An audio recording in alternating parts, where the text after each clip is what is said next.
자, 토마토 집통 대선 특집 대한민국 부동산 나아갈 방향은 지금부터 세 분과 함께 본격적으로 부동산 정책에 대해서 이야기 나눠보도록 하겠습니다. 자, 첫 번째 이슈 먼저 화면으로 확인하시죠.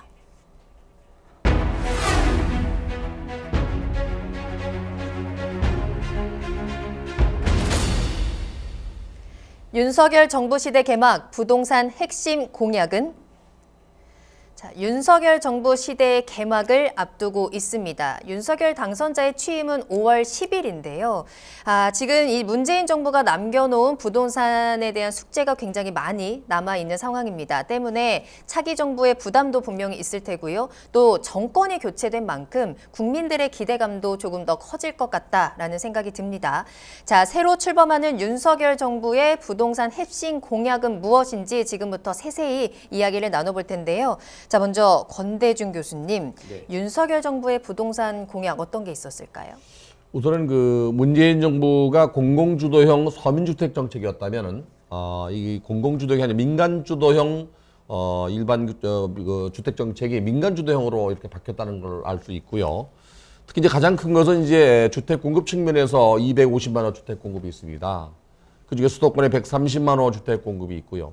공급 차원에서는 그런데 이제 규제 완화 차원에서는 뭐 세제 규제나 또는 거래 규제, 금융 규제 여러 가지 그 정책이 많이 있기 때문에 이제 서서히 우리가 풀어가면서 얘기하겠지만 가장 큰 것이 이제 다주택자 양도세 중과세 네. 50% 동안 2년 동안 감면하겠다는 게 있고요. 그거 말고도 이제 뭐 원가주택 얘기했죠. 원가주택 50만 가구가 있습니다. 이 그 상대방 후보였던 유력 후보였던 이재명 후보가 그 기본주택 100만 호가 있었다면 네. 윤석열 당선자는 원가주택 50만 호가 있습니다. 그 중에서 30만 호는 이제 청년임대주택으로 이렇게 공급을 하고 나머지 역세권에 20만 호가 있습니다. 이거 외에도 뭐 임대차 3법도 현재 그 계약갱신 요구권제를 통해서 4년 동안 살고 있게 한 거를 이제 2년으로 다시 환원시키겠다는 내용도 있고요. 뿐만 아니라 이제 뭐 신혼부부나 청년들을 통해서 LTV를 80% 완화하겠다는 것도 있고 상당히 많은 대책을 내놨는데요. 큰 틀에서 볼 때 주택 공급은 늘리고 규제를 완화하는 정책. 재개발 재건축도 용적률을 뭐 상향해서 기부 체납받고 또 일부는 또 조합의 수익성을 개선한다는 것도 있기 때문에 상당히 많습니다, 양이. 네. 그래서 한 번에 다 말씀드리긴 곤란합니다. 네, 저희가 또 차근차근 이제 조금 더 구체적으로 살펴볼 텐데요. 주택 공급부터 뭐 세금, 대출까지 이 부동산 시장 전반에 대해서 손을 보겠다라는 의지가 좀 보이는 공약들이었던 것 같습니다. 자, 그렇다면 지금 현재 정부죠. 문재인 정부와 비교했을 때 어떤 것들이 달라지는지 그 부분을 좀 비교해 보면 좋을 것 같은데요. 자, 권혁준 평론가님, 네. 현재 문재인 정부와 또 차기 대통령인 윤석열 정부의 차별점이라고 하면 어떤 점을 꼽을 수 있을까요? 그러니까 세제 부분에서요. 일단은 이제 유지 보완하느냐 아니면은 뭐 말 그대로 윤석열 당선인이 얘기했던 대로 철폐하느냐. 아마 이게 가장 큰 차이지 않았을까라고 좀 생각을 해보겠습니다. 예를 들어서 이제는 국민의힘이 갖고 나왔던 이제 당론은 뭐였다면 공약은 뭐였냐면 종부세 폐지 같은 그다음에 양도세 중과 재검토. 그러니까 규제를 완화하고 아예 그 문재인 정부가 했던 제도를 이제 철폐하는 이런 쪽으로 이제는 가겠다라는 게 가장 큰 이제 차이라고 보시면 되겠고 대표적으로 임대차 3법 아까 교수님께서 말씀하셨지만 이 부분입니다. 원래 이제는 그 민주당이 갖고 나왔던 문재인 정부가 갖고 나왔던 거는 문제 의지를 하고 있죠. 문제 인식을 했는데 그래서 유지 보완하겠다라는 게 기본적인 방법이었고요. 근데 이제는 당선인 윤석열 당선인의 기본적인 뭐는 임대차 3법 이거는 개정하겠다라고 얘기했기 때문에 이렇게 큰 폭에서 본다 그러면 기본의 틀을 유지해서 개정해서 가느냐 아니면은 윤석열 당선인이 얘기했던 완전히 뒤바꾸겠다. 이게 아마 규제 철폐 이런 부분이 가장 큰 차이지 않을까 생각을 해봅니다. 이 문재인 정부와 윤석열 정부의 부동산 정책 비교를 해봤을 때 어쨌든 전체적인 분위기는 완화에 조금 더 초점이 맞춰져 있는 상황에서 기존의 이제 규제들을 어떻게 바꿔 나갈 것이냐, 새롭게 이제 철폐를 하고 새로운 우리 정책들이 좀 나올 것으로 기대가 되는데 어쨌든 이제 새로운 정부가 들어서면서 또 한 번 새로운 부동산 시장, 또 한 번의 새로운 변화를 맞이하게 되는 거거든요.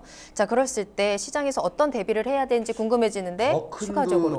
변화가 있어요. 더 큰 변화가 있어요. 박원순 시장 당시에 그 도시재생 사업, 특히 재개발 재건축 사업을 규제했잖아요. 네네. 윤석열 후보는 오히려 이거를 그 활성화시켜서 용적률을 200%까지 올리겠다고 하거든요. 물론 이제 걸림돌이 그 안전진단 또는 뭐 재건축 초과이익 환수제 또는 분양가 상한제가 있는데요.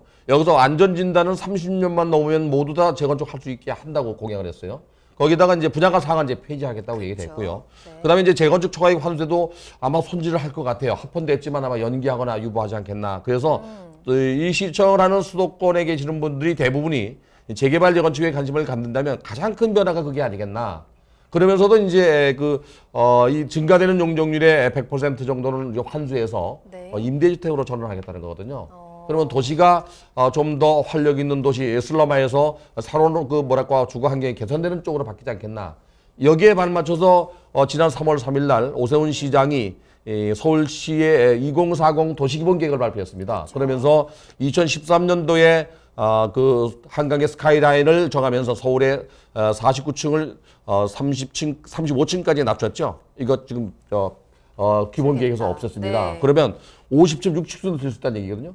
층수가 올라갈 때 용적률 변화가 없으면 그냥 홀쭉하게 올라가고 아무 변화가 없습니다. 그런데 용적률까지 만약에 이렇게 올린다 그러면 아마도 세대 수도 증가되면서 시장이 좀 공급이 늘지 않겠나는 생각이 듭니다. 네. 알겠습니다. 이 공급을 확대하는 부분에 있어서 이 용적률도 굉장히 중요한 부분일 텐데 그에 대한 부분을 좀 짚어주셨고 여기에 대해서는 또 잠시 후에 저희가 조금 더 자세하게 이야기 나눠볼 시간이 있을 것 같습니다. 자, 이쯤에서 궁금해지는 건 앞서 말씀드린 것처럼 새로운 정부 또 새로운 정부가 들어서면서 많은 변화가 생기는데 그에 시장이 좀 미리 준비해야 될 부분들, 대비해야 될 부분이 있다면 어떤 것들이 있을까요? 대표님? 기존 시장을 보게 되면 신규 물량의 부족, 그리고 네. 재고 물량의 부족, 그리고 임대차 3법에 의해서 임대시장의 물량에 대한 부족, 이 세 가지의 부족 현상이 일어났었거든요. 그렇다고 하게 되면 신규 물량 같은 경우에는 지금 우리 교수님도 말씀하셨지만 250만 호에 있어서 기존의 문재인 정부의 한 210만 호 정도를 계승하면서 또 한 40만 호를 추가로 하겠다라는 내용이고, 자, 그 재고 물량을 풀겠다는 거는 지금 다주택자 중가에 대한 완화를 2년 동안 하면서 이 지금 다주택자가 갖고 있는 물량을 시장으로 내보낼 수 있는 여건을 만들겠다. 그리고 임대차 3법 같은 경우에는 지금 전체적으로 분위기를 개선을 해서 일단 임대 시장에도 안정화를 추구하겠다 하는데 여기서 제가 키포인트로 좀 봐야 될 건 뭐냐면 재고 시장의 물량 확보예요. 지금 다주택자 중가에 대한 완화가 2년 동안 아쉬운 게 뭐냐면 2년보다는 좀 짧게 하면 좋지 않을까라고 했지만 말씀하셨지만은 재건축이나 재개발에 있어서 규제 완화가 들어가게 되면은 그 해당 물건들의 집값이 올라갈 수 있는 거는 사실화로 봐야 되기 때문에 제가 볼 때는 이 2년이라는 시간 동안에 네. 무주택 특히 갈아타기 할 수 있는 원하시는 분들 같은 경우는 갈아타기 할 수 있는 기회, 무주택자 같은 경우에는 좀 더 내가 다주택자 물건을 싸게 살 수 있는 기회.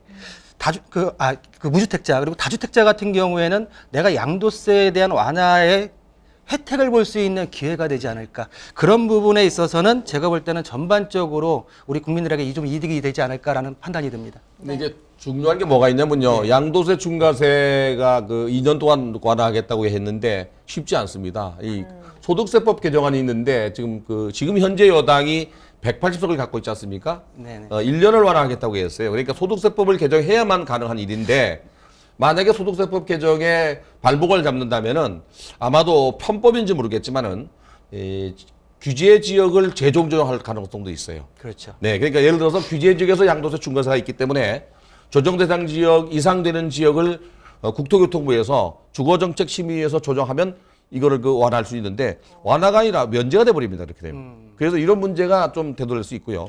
또 임대차 3법도 임대차법을 개정해야 되는 게 모법이 있기 때문에 그래서 어제 밤에 당선인이 바로 여당과 그러니까 소위 근데 집권하게 되면 야당이 되겠죠? 그렇죠. 협치하겠다는 말을 했던 겁니다. 네. 알겠습니다. 추가적으로 하실 말씀 있으세요? 그러니까 지금 실효성에 대해서는 다음에 말씀을 드릴 부분인데 네네.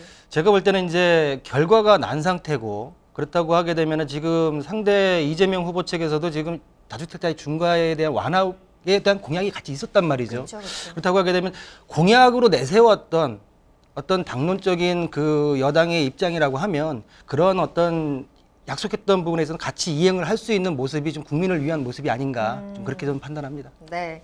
자, 앞서 또 대표님께서 말씀하셨던 이런 여러 가지 변화들이 우리에게 기회로 다가오려면 가장 중요한 건 이 공약이 제대로 지켜지느냐, 그리고 얼마나 제대로 효력을 발휘하느냐가 가장 중요하지 않을까 싶고, 국민들도 그 점을 좀 주의 깊게 보실 것 같은데요. 과연 윤석열 정부가 내세운 부동산 공약의 실효성이 얼마나 될 것인가, 이 부분에 대한 의견을 한번 이번에는 세 분의 의견 한번 들어보도록 하겠습니다. 먼저 권대중 교수님, 실효성 어떤가요? 네. 우선 가장 그 걸림돌이 이제 원가주택입니다. 네. 원가주택 50만 호가 있는데요. 이 원가주택이 사실은 분양가 상한제 주택하고 유사하잖아요. 토지비와 토지비 가산비, 그다음에 건축비, 건축비 가산비로 분양을 하겠다는 건데, 공급하는 공공기관 입장에서 볼 때에는 최소한의 이유를 붙여야 되거든요. 그럼 바로 이게 분양가 상한제 주택이 됩니다. 근데 윤석열 후보가 그 당선되기 전에 후보 시절에 분양가 상한제 폐지 얘기를 했거든요. 그러면은 결국에 원가주택을 안 하겠다는 얘기가 돼버려요, 또. 근데 사실은 청년들에게 원가주택을 공급하겠다고 하는 것은 분양가 상한제 주택이기 때문에 네. 이렇게 싸게 공급하는 것만큼 5년 이상 거주하고 또 이 그 환매 조건부로 그 이후에 팔 때는 30%는 정부에 내야 됩니다. 다시 돌려받고 70%만 돌려주게 되는데, 실효성 측면에서 과연 이걸 분양받는 사람들이 이런 주택을 분양받을까요? 완전 소유권 주택을 원할까라는 말이죠. 환매 조건부보다는 토지 임대부도 아직 우리 그 사회에 아직 적용되지 않은 상태이기 때문에, 그래서 여러 가지 정책 중에서 가장 실효성이 좀 떨어지는 정책이 아니겠나. 하지만 이 공급이 만약에 이루어진다면 또 젊은 사람들에게 인기가 있을 수도 있습니다. 모두가 다 뭐 완전한 주택에 들어갈 수는 없기 때문에 그럴 수도 있습니다. 아마 그게 가장 큰 걸림돌이 아니겠나 하는 생각이 들어요. 네. 우리 모두에게 좀 다 왔으면 좋겠는데요. 자, 평론가님의 의견은 어떠세요? 일단은 공급을 늘리겠다고 얘기를 했잖아요. 네. 한 250만 호 가구를 이제는 말 그대로 늘려주겠다라고 얘기했는데, 이제 공급의 문제가 아니라 사실 거기서 들어올 수 있는 사람의 문제거든요. 그냥 문제가 뭐냐면은 사실 세제 개편이 되지 않는 이상은 사실 들어갈 수가 없습니다. 왜냐하면 지금 LTV를 이제 늘려주겠다. 뭐 생애 최초 같은 경우에는 말 그대로 청년들에게 뭐 80% 이렇게 늘려주겠다. LTV를 한다 그러면, 아니 일단은 LTV를 늘려 이 정도로 현실화돼야지만 사실 또 공급이 있으면 들어갈 수 있는 부분이 있는데, 그쵸. 사실 지금 금리가 인상기입니다. 지금 대외적인 경제 환경, 거시 환경은 굉장히 안 좋거든요. 그래서 가계 부채에 대한 압박이 상실이 있을 수밖에 없어요, 지금. 과연 그러면 뭐 청년들이라든지 아니면은 일반적으로 LTV 70까지 늘려주겠다는 얘기도 나오고 있는데, 그렇게 된다 그러면 좋겠는데, 만약에 그렇게 현실화되지 않는다 그러면은 사실 이제는 대출 받아서 가실 분들이 많이 없기 때문에 공급이 있어도 들어갈 사람이 없다. 그래서 이런 거시 지표와 정부의 정책이 약간 이렇게 충돌할 가능성은 전 여전히 남아있다 이렇게 보기 때문에 굉장히 그런 거시 정책도 같이 좀 챙겨야 되는 부분, 이런 부분도 이제 같이 숙제를 안고 있다고 저는 생각을 해봅니다. 좀 같이 박자를 좀 잘 맞춰줘야 이게 좀 시너지 효과가 확실히 네네. 좀 나겠네요. 근데 시청자분들이 오해할 게 하나 있어요. 어떤 게 있을까요? 지금 현재 그 신혼부부나 첫집 주택에 대해서 80%까지 대출 준다고 했잖아요. 네. LTV는 론투밸류라고 담보 비율에 대한 대출 비율이에요. 근데 소득 대비 대출 비율을 얘기 안 했잖아요, 지금. DSR. 네. 이걸 적용하면 저걸 아무리 높여도 대출을 못 받아요. 근데 하나만 얘기했습니다, 지금. 대출 좀 해주세요. 저도 무주택자 중에 한 근데 명이기 LTV나 때문에. DTI 중에서 낮은 걸로 대출을 두게 돼 있습니다. 그래요? 이 데프트 인컴이라는 DTI를 적용하게 되면 네. LTV를 아무리 높여도 큰 의미가 없게 됩니다. 그래서 윤석열 후보가 후보실에 내놓은 게, 당선자 네. 후보실에 내놓은 게 생애 최초 주택 구입자에게는 6원까지 취득세까지도 면제해 준다고 했어요. 네. 네. 뭐 여러 가지 이제 보완할 수 있는 방안들이 좀 계속해서 나와야 할 것 같고, 말씀하신 것처럼 여러 가지가 좀 상황이 같이 좀 박자가 맞춰줬으면 좋겠다. 그렇기 때문에 그래서 저희 같은 무주택자들도 좀 내 집 마련을 하고, 또 보유하신 분들도 세금에 대한 부담을 조금 완화할 수 있었으면 좋겠다라는 생각이 드는데, 자, 박성규 대표님께서는 실효성에 대해서 어떻게 보세요? 일단 아까 전에 말씀드렸던 다주택자 중과 완화에 대해서는 병행해야 될 게 지금 두 분 말씀하셨던 대로 대출에 대한 완화가 없다고 하게 되면 실효성이 없습니다. 네. 물량은 나오지만 내가 접근할 수 있는 방법론이었다고 하게 되면은 그 부분만큼 실효성은 없다고 보여지고요. 그렇기 때문에 대출 완화도 같이 병행해야 된다라는 말씀을 좀 드리고 싶고, 두 번째는 가장 큰 거는 현 윤석열 정부가 들어서서 부동산 정책을 펴서 법령을 개정할 부분이 굉장히 많다는 거죠. 그럼 거대 야당의 180석이 되는 거대 야당을 설득해서 과연 그 법령을 통과시킬 수 있을까가 저는 가장 현 정부의 부동산 정책을 피면서 규제 완화 정책을 피는 데 있어서 가장 큰 걸림돌이자 큰 숙제가 아닌가라고 생각을 하고 있습니다. 자, 어쩌면 가장 변화를 기다리고 있던 시장이 부동산 시장이 아닐까 싶습니다. 새로운 정부 출범과 함께 어떤 점이 달라지는지 또 그게 실효성을 갖기 위해서는 어떤 점이 필요한지 한번 살펴봤는데요. 자, 지금부터는 그 공약의 내용들을 구체적으로 살펴보도록 하겠습니다.